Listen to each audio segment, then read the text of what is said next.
Дастан Арыспекович, бул жерде жалаң эле кыргыз казак чегарасы жөнүндө сөз болуп аткан жок да. Биринчиден сизге рахмат. Кече комитетке берилгенин мен билбептирим. Комитет карай берсин.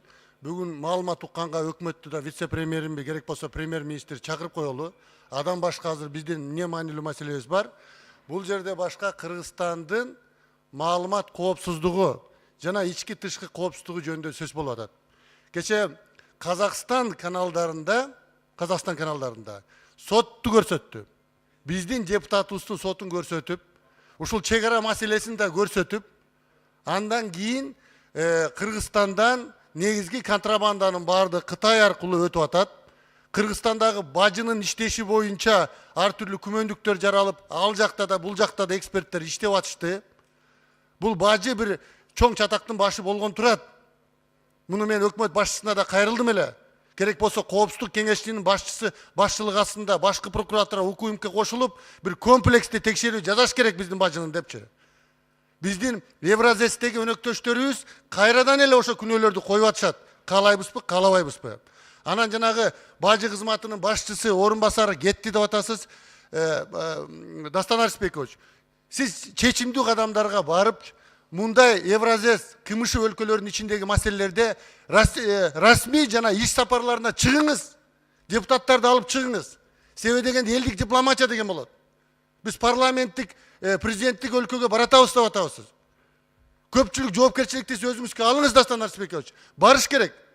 Ал эми өкмөттүн колунан келбей жатабы? Келбесе эмне кылсын булар?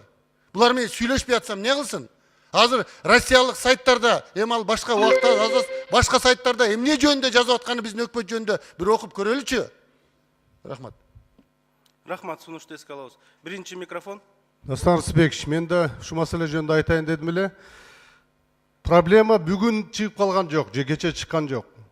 Акыркы 19 марттан бери мына машиналар турат. Бүгүн 15 күн, жарым ай болуп атат да. Бизнести колдойбуз дейбиз, шарт түзөбүз деп эле баарыбыз кыйкырабыз, бирок сөзүбүз, жумушубуз менен дал келбей калып атат. Бул өкмөт жөн эле келип маалымат бербей, жасалган иши боюнча айтсын. 15 күндө эмне кылды? Бир чара көрдүбү? Эмнеге бул жыйынтык болуп атат андан? Анан эми болбойт да мындайчы, кандай эми булчу? Анан мында телефондо сүйлөшүп койгон аз. Мен да коштам, жогорку коллега, керек болсо барып туруп ошол жерден сураныш керек. Премьер дебесем да вице-премьер тейлеген барып алып ошо жерде жатыш керек болсо суранычы. Өкмөттөрдүн деңгээлинде маселени коюш керек.